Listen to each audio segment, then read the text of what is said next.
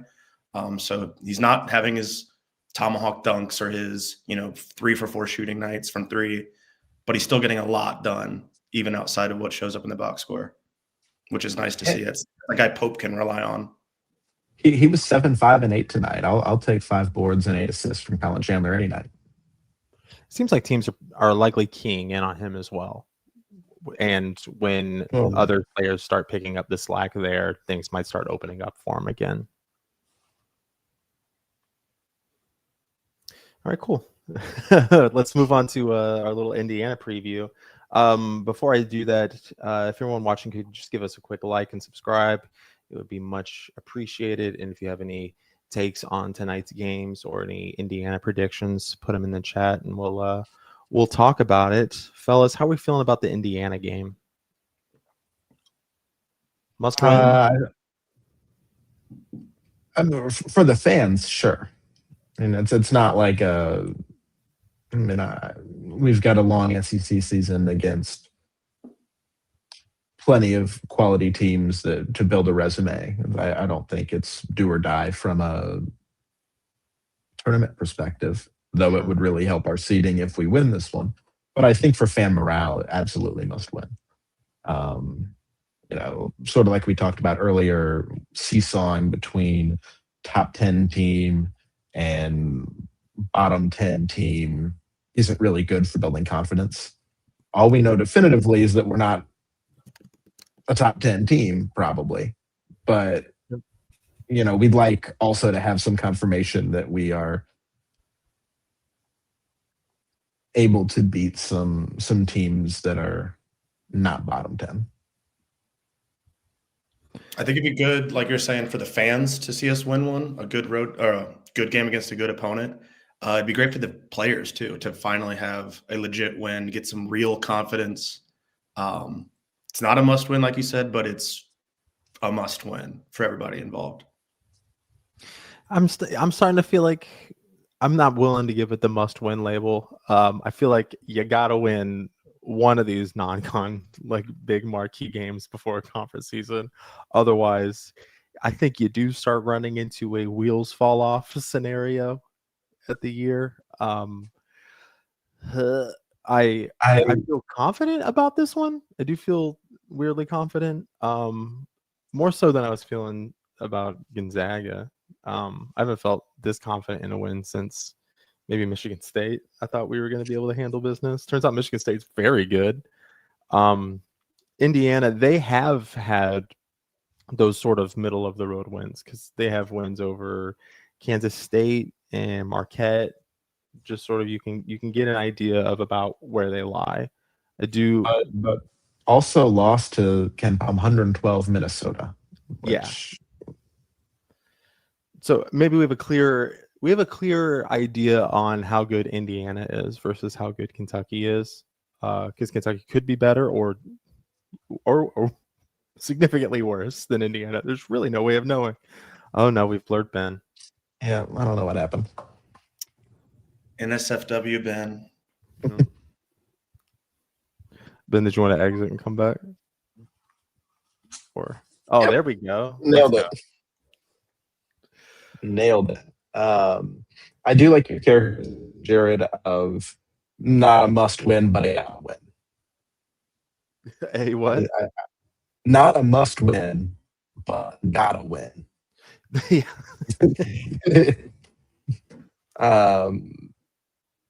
Must win has some scary implications. If you don't win a must win, that's bad news. If you don't win a gotta win, the problem. But I'm just very non-committal about feeling down about this team. Like I keep telling myself like it's early in the year, and then before you know it, as we dramatically zoom in on Ben, before you know it, it's going to be the new year and we're in conference play, and if we're still not good by then, I'm gonna feel very bleak, and this show might skew much more negative.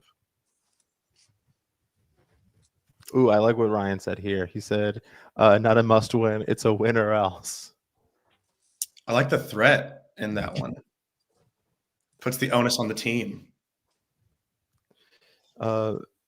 Maddie says, kills us when our 3-and-D guy Cam can't shoot right now. Well, he can't 3 and he can't D very well either right now. He's not Or giving try you hard, apparently, in practice. It looked. I mean, he had some good defensive plays when he got in. That's helpful. Again, it's NC Central, and you're somewhat limited in your ability to draw big conclusions. But the effort, I think, at least more so than it has been recently, was refreshing. I think it'll be good because don't they get like extra practices during the semester break over the holidays or whatever? Yes, this is the very famous Camp Cal period. Yeah. I think that'll be really good this year for this team because everyone should be as healthy as possible by then. We'll actually get JQ and 5-on-5s in practice with the guys at more or less full strength. Cam really should have no excuses anymore once that happens. That's after the St. John's game, isn't it? That's when that begins? I believe so. Okay. So yeah, that'll be when it becomes the gotta wins have to be must wins will be after Camp Cal. Pope Camp. Pope Camp. There you go. I had 3 or 4 jokes go through my head and I can't do any of them. So we do we have any Indiana predictions? I like playing Indiana. It is the Lamar Wilkerson revenge game.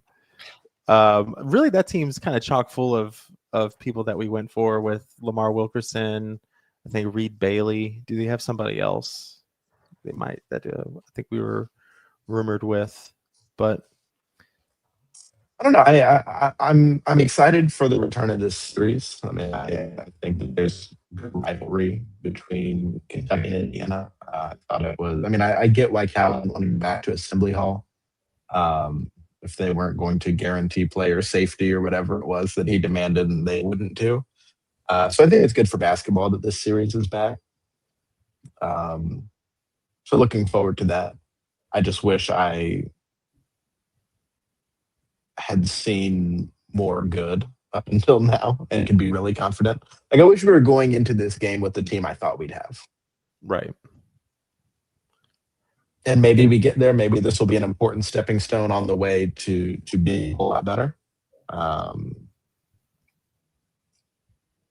This is good. But I felt that confidence going into it. If they win the Indiana game, I'm willing to be fully on board, like back, like we're going to win the whole thing again. And I find the new slant, the narrative immediately becomes, hey, we learned how to lose real early. We learned we don't like it very much, and now we're going to win the whole thing. If we lose it, then I think the St. John's game becomes a must-win game. Gotta win. Yeah. Oh yes. Win or else. Ivy with the I meant to mention this. Charles Barkley and Dickie V on the call. If we play like we did against Gonzaga, that's going to be really annoying because Charles Barkley will be clowning on us the entire game. Chuck's he's a Calipari guy, so he'll probably, if things go wrong for us against Indiana, he'll be even more critical, taking up for his guy, I'd imagine. Yeah, this might be a mute the TV contender. One of the dudes on the SEC Network postgame tonight was talking about, or maybe it was one of the announcers, I don't know. One of the guys on ESPN tonight was talking about Charles Barkley doing play-by-play for the Kentucky-Indiana game and said, this is a huge opportunity for both programs. This is Kentucky, Indiana. Charles Barkley doing color commentary is cool, but it's not a huge opportunity. I thought that was ridiculous. That was a total ESPN homerism. Yeah. Do they have a play-by-play guy, or is it literally just going to be the two of them? I think usually they put a third in if for nothing else to give Dickie V a break. It'd have to be Schulman, right? I don't know. I think Dan Schulman's See if they've announced anything. We had an interesting one here. Where was it? Ryan says, I don't understand why JQ couldn't start tonight, then have him play IU instead of St. John's. I'm assuming conditioning has a lot to do with that. I could see what you're saying if we wanted to play him for like maybe like 5 to 7 minutes at some point. Waste opportunity to say 6 to 7 minutes. But I don't love. I guess we're going to be doing that against maybe Indiana or the game after that. Do you think that JQ gets into the Indiana game? What was the phrase Pope used this week? Was it ways away for JQ? Yes. I was hoping the phrase. I'm sorry, it was what?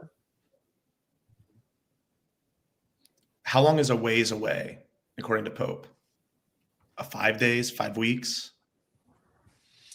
Yeah, I think it's difficult. I mean, I think every time anyone asks him anything, he has some non-helpful answer, and that's fair. Like, if he says he will be back and he has a setback or it's too early or something, then like that's not great.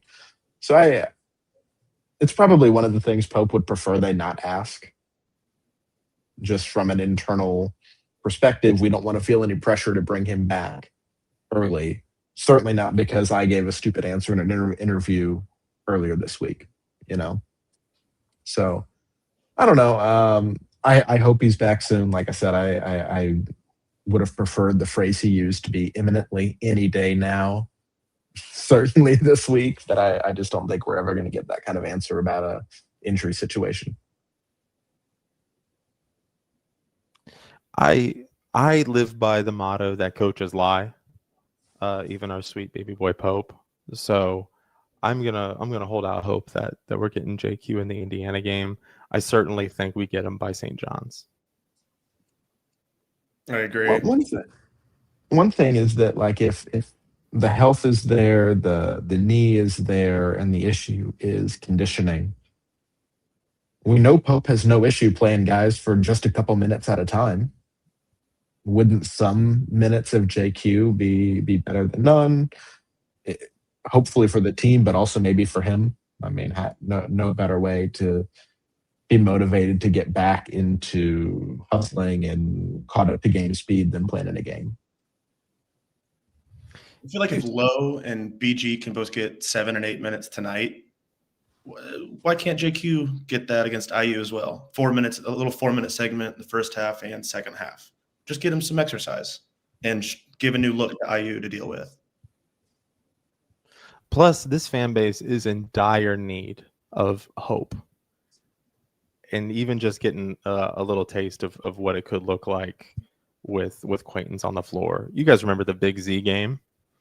Remember what an injection of energy that was when he was hitting those shots against Georgia and the behind the back pass? Like, we could have that moment again if he just gets a couple blocks or gets a sweet dunk. That will buy me weeks of goodwill. And with how negative our fan base is right now, it will buy them at least several minutes. Yeah, like it will buy them a half. Sidebar related to the Ivisic brothers. Did you guys see Tomislav got the guitar? I don't know why. It was like a trophy of sorts for whatever game they were playing. And he immediately smashed it all over in the locker room. Oh, no. I need to find this. He went full honky tonk, man. I'll have to find the video. He pulled a Jeff Jarrett in the locker room? Yeah. By the way, this reference is for Jared and Trill Spivey only, I think, with the honky tonk, man. Intercontinental champion honky tonk, man. Ryan says, does Lowe start against IU? I'm not positive Lowe starts a game this year.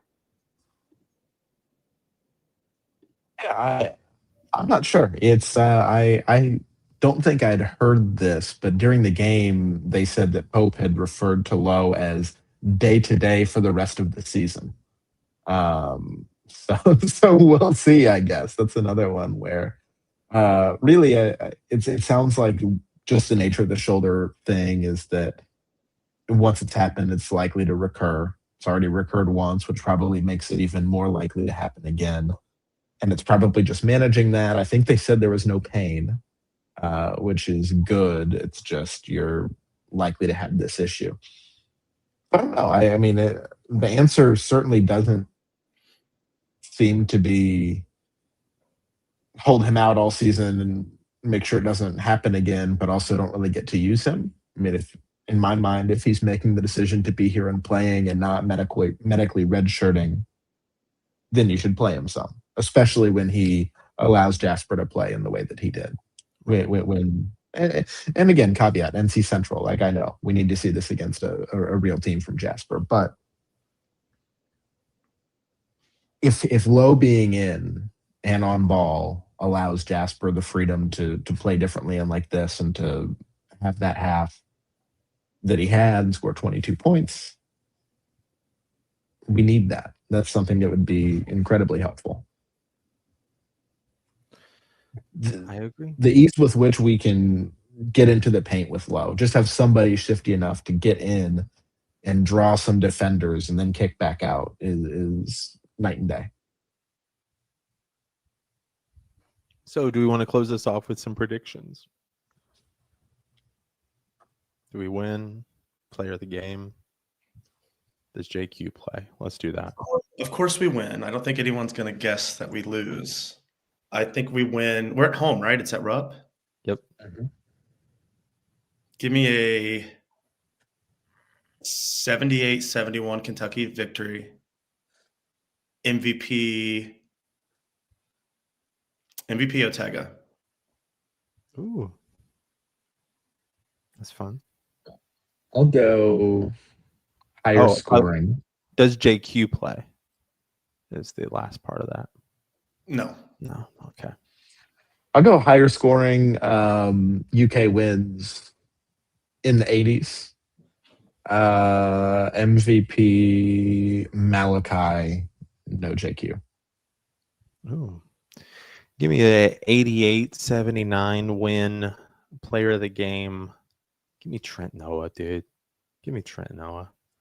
And probably no JQ. But I sure would like it. Ryan says player of the game is BG for sure. Does he play like Shaq or Manute Bowl from Kentucky Cracker? Probably much more like Shaq than Manute. He also says, what do you think the real expectations are with JQ? Like, let's say he's 100% by early March, hypothetical. I think he'll probably by far be the best player on the team. And I'm not sure it'll be particularly close. I think that's what people said that attended the BBN United fan practice session the other day. I guess JQ was on the scout team in 5-on-5 and just looked different. Really different vocal leader, even getting on some of the other players when they weren't giving effort. And that's great. I guess I was going to say it's great when you have a freshman that can come in and be that kind of voice. I guess he's not a freshman, but right. Still, that's huge, especially when he's a big, intimidating guy.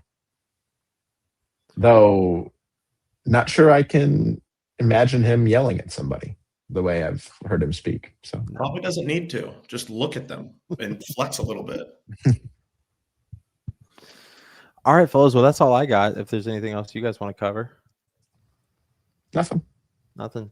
All right, everybody. Thank you for joining the Catican. We will see you after the Indiana game. For Raph, for Ben, I'm Jared, and go Cats. Go Cats. Go Cats.